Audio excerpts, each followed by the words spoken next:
Bom dia, sejam bem-vindos ao nosso curso de formação teológica da Igreja Batista Monte Oreb. Hoje nós vamos estar falando sobre evangelhos. E durante toda essa aula a gente vai falar sobre as características gerais, os evangelhos sinóticos, o evangelho de Mateus, Marcos, Lucas, João. Vamos estar entendendo as diferenças dos evangelhos, a harmonia dos evangelhos e como interpretar os evangelhos. O objetivo dessa aula é para que possamos, ao final, estarmos pregando o evangelho com mais excelência, com mais, como eu posso dizer, com mais convicção daquilo que nós cremos, do evangelho de Cristo. Então vamos começar essa aula. Evangelho é uma palavra de origem grega que significa boa notícia. Do ponto de vista da fé cristã, só há um evangelho, o de Jesus Cristo, porque ele mesmo, o Filho de Deus, encarnado na natureza humana e autor da vida e da salvação, é a boa notícia que constitui o coração do Novo Testamento e fundamenta a pregação da igreja desde os tempos apostólicos até os dias de hoje. Vamos agora aprender algumas características gerais. Temos 4 evangelhos canônicos: Mateus, Marcos, Lucas e João. Ou, em outras palavras, um evangelho, o de Jesus Cristo, narrado de 4 modos. Os 3 primeiros são Mateus, Marcos e Lucas. São chamados de sinóticos, quer dizer, eles são semelhantes e podem ser lidos conjuntamente. O fato de ser semelhantes não quer dizer que eles são iguais. Já o 4º evangelho, de João, provém de uma tradição própria desse apóstolo. Cada um dos sinóticos tem suas particularidades. O mesmo relato apresenta uma estrutura diferente, com detalhes e até mesmo ênfases diferentes. Cada autor selecionou e organizou alguns fatos da vida e do ministério de Jesus e construiu seu texto de acordo com as demandas de um determinado povo ou comunidade.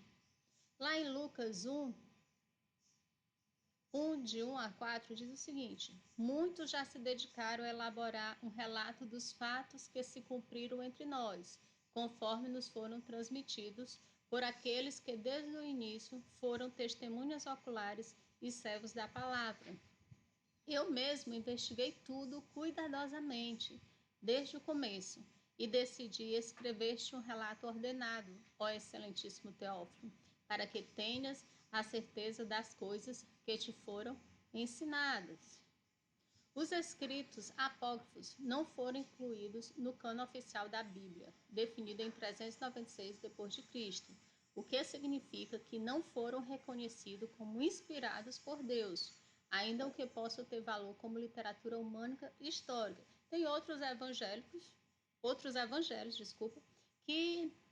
que são conhecidos, mas eles não são inspirados por Deus, por isso não estão na Bíblia. Agora os evangelhos sinóticos. Vamos aprender um pouquinho.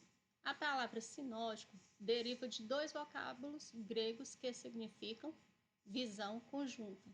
Em outras palavras, possui a mesma visão. São denominados evangelhos sinóticos porque são muito semelhantes em suas narrativas quanto ao acontecimento dos fatos. Então, por que João não está entre os evangelhos sinóticos? Você já fez essa pergunta? Alguma vez você perguntou isso? Porque a sua abordagem não se assemelha à dos 3 primeiros. Essa diferença foi notada desde as igrejas dos primeiros séculos. De acordo com Clemente de Alexandria, por volta de 200 d.C., João estava preocupado em transmitir a essência interior de Cristo, visto que os demais já haviam tratado de fatos históricos. Agora vamos assim entender um pouquinho sobre o Evangelho de Marcos. O livro de Marcos foi escrito por Marcos, segundo uma tradição muito antiga. João Marcos, ele foi companheiro de Paulo, Barnabé e Pedro em suas missões. Mais tarde, João Marcos trabalhou com o apóstolo Pedro. Foi a partir das recordações de Pedro que Marcos escreveu seu livro. Como o livro não recorre muito ao Antigo Testamento e explica algumas tradições judaicas, Marcos provavelmente foi escrito para apresentar a vida de Jesus a cristãos que não eram judeus. E quando foi escrito, né? O evangelho provavelmente foi escrito antes ou pouco tempo depois da morte de Pedro, que aconteceu por volta de 64 depois de Cristo. Como o evangelho de Marcos não fala nada sobre o cumprimento da profecia de Jesus sobre a destruição de Jerusalém, que ocorreu em 70 depois de Cristo, o livro provavelmente foi escrito antes dessa data. E aí Marcos ele vai abordar alguns temas. O primeiro é o Filho de Deus. Ele vê Jesus como o Filho de Deus. Marcos mostra que Jesus é o Filho de Deus, com autoridade divina para curar, ensinar, fazer milagres e perdoar pecados. Jesus era mais que um homem normal. Ele foi enviado por Deus. O outro tema são os milagres de Jesus. Marcos é um livro de ação. Apenas algumas das parábolas de Jesus são registradas, mas os milagres têm grande destaque. Os milagres mostram o poder real de Jesus que muda vidas. O outro ponto é o sacrifício de Jesus. Marcos dedica vários capítulos da última semana de Jesus, em que ele preparou os discípulos para a sua morte e ressurreição.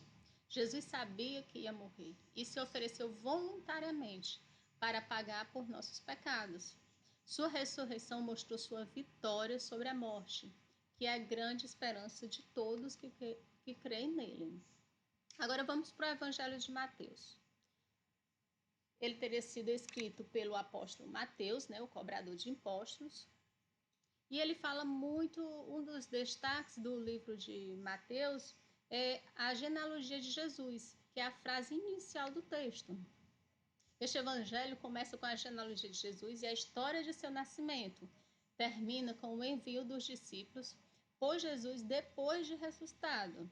O principal objetivo do evangelho de Mateus é mostrar para os judeus que Jesus era o Messias. Provavelmente foi escrito perto do ano 60 depois de Cristo. Agora, o evangelho de Lucas. O autor do livro foi um homem chamado Lucas. Ele era médico e acompanhou Paulo em suas viagens missionárias. Lucas não foi um apóstolo e provavelmente era um gentio, convertido pela pregação dos primeiros discípulos de Jesus. Lucas escreveu seu evangelho para um homem chamado Teófilo. Ele procurou testemunhas oculares e investigou cuidadosamente toda a informação sobre a vida de Jesus, para criar uma biografia organizada e fiel que confirmasse o que Teófilo tinha aprendido. Lucas também escreveu Atos dos Apóstolos, como uma continuação do Evangelho de Lucas. Provavelmente foi escrito antes da morte do apóstolo Paulo. Como Paulo morreu por volta de 68 depois de Cristo, o Evangelho de Lucas pode ter sido escrito por volta de 50 a 65 depois de Cristo. E um dos temas do Evangelho de Lucas, ele aborda a família e as origens de Jesus, né? Lucas relata o nascimento de João Batista, primo de Jesus, e conta em detalhes as perspectivas de Maria do nascimento de Jesus. O livro tem a única história da Bíblia sobre a infância de Jesus. Lucas também traça a genealogia de Jesus até Adão. Então, Jesus veio para salvar todas as pessoas do mundo inteiro, não só os judeus. Deus não rejeita ninguém. Seu povo escolhido pertence a todas as nações. O outro tema, ele fala muito sobre as questões dos grupos sociais discriminados. Então, ele foca muito no valor que Jesus dava aos desprezados pela sociedade, como as mulheres, os estrangeiros, os pobres, os doentes e pecadores. Normalmente, essas pessoas não seriam consideradas dignas de se aproximarem de Deus, mas Jesus mostrou amor por todos. E agora, vamos entender um pouquinho do Evangelho de João.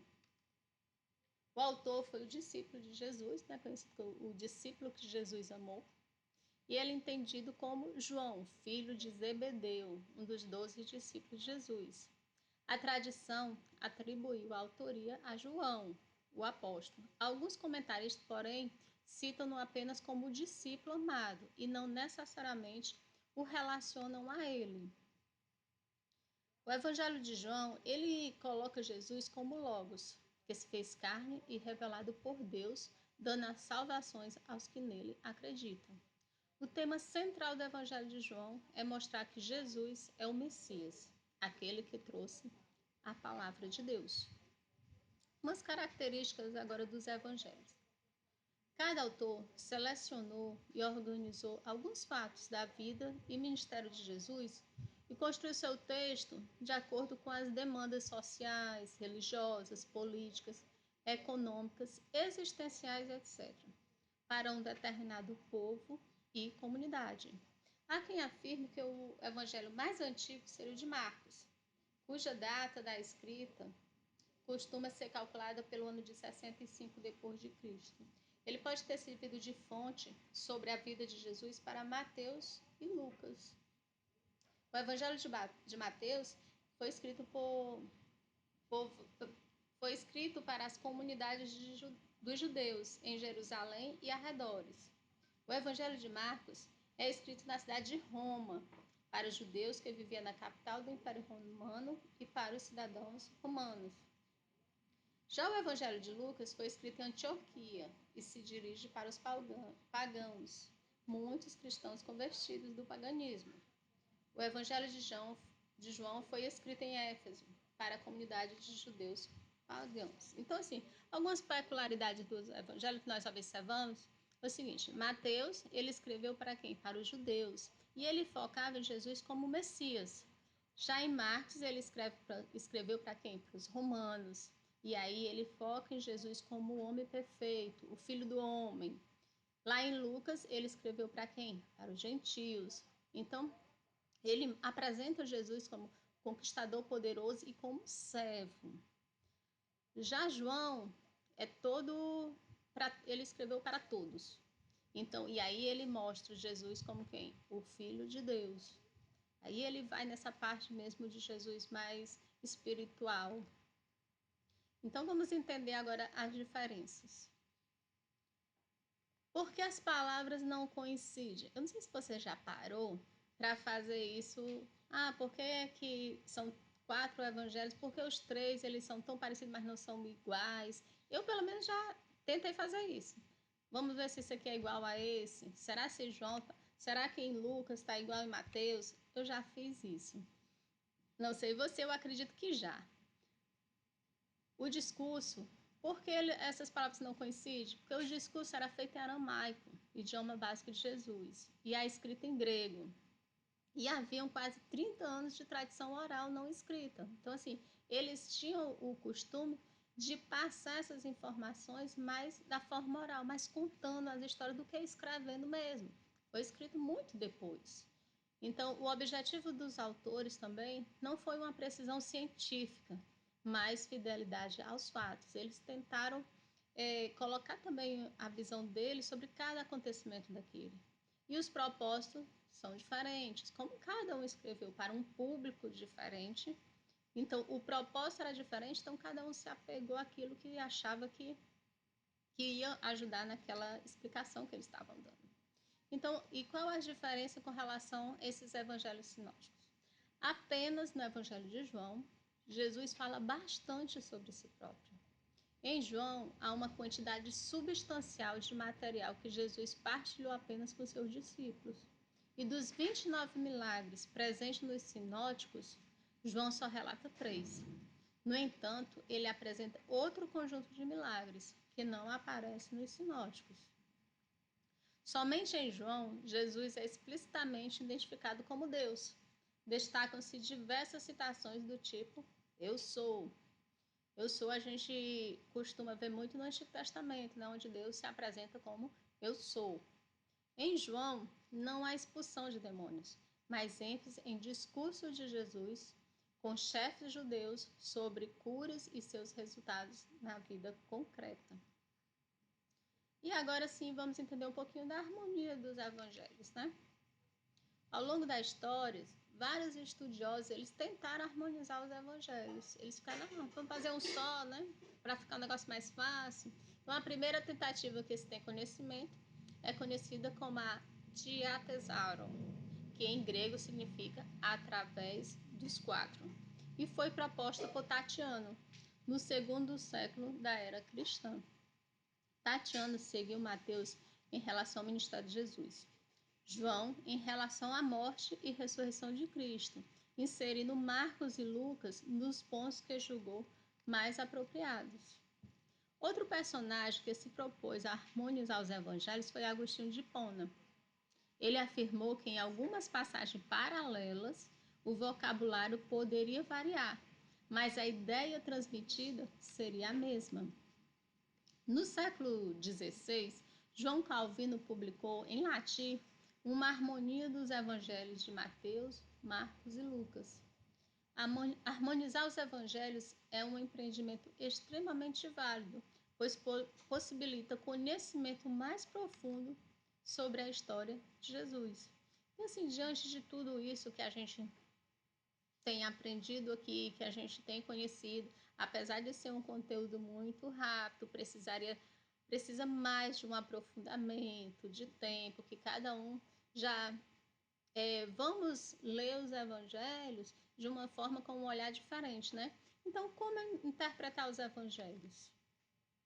Ler os evangelhos comparando-os para obter todos os pareceres do mesmo fato ou ditos de Jesus, segundo a ótica de cada autor, fazer uma leitura horizontal.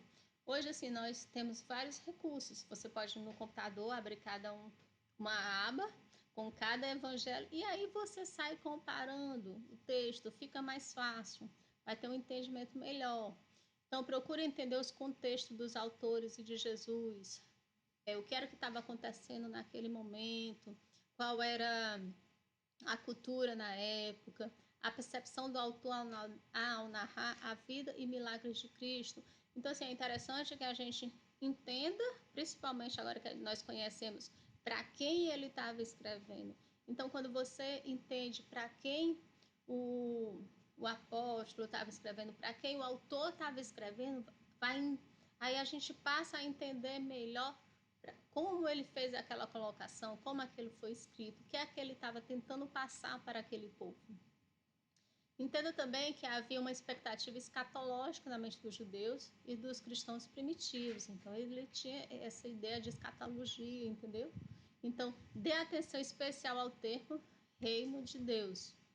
Compreender as palavras de Jesus e sua missão a partir do reino lhe ajudará em todo o seu estudo. E aí, para concluir a nossa conclusão, né? Os 4 evangelhos narram a vida e a obra do nosso Senhor Jesus, cada um com estilo e propósito diferente, mas comunicando sempre a mesma mensagem central: a salvação em Cristo. Estudar os evangelhos de maneira harmoniosa é buscar mais excelência nos exames das Escrituras. Isso também vai nos levar a um crescimento, a ter segurança para falar para as pessoas de Cristo, porque essa é a nossa missão: propagar o Evangelho, levar as boas notícias. E aí a gente precisa ter essa excelência em como passar, em como interpretar. Então, tudo isso vai nos ajudar a fazer essa propagação do Evangelho. Então, eu espero que você tenha crescido nesse breve curso, mas esperamos que você se aprofunde cada vez mais. Então, nesse momento, eu gostaria de fazer uma oração pela sua vida. Vamos orar? Obrigada, Senhor, pelo teu cuidado, e nós te agradecemos, Senhor, por esse momento em que aprendemos mais de ti, pois queremos, Senhor, propagar o teu evangelho com mais excelência. Abençoa, Senhor, a vida de cada pessoa que está buscando, Senhor, crescer na tua palavra, pois sabemos, Senhor, que tu tem um propósito na vida de cada um de nós. Nós te somos gratos e já te agradecemos. Amém. Obrigadas a todos pela companhia e até a próxima.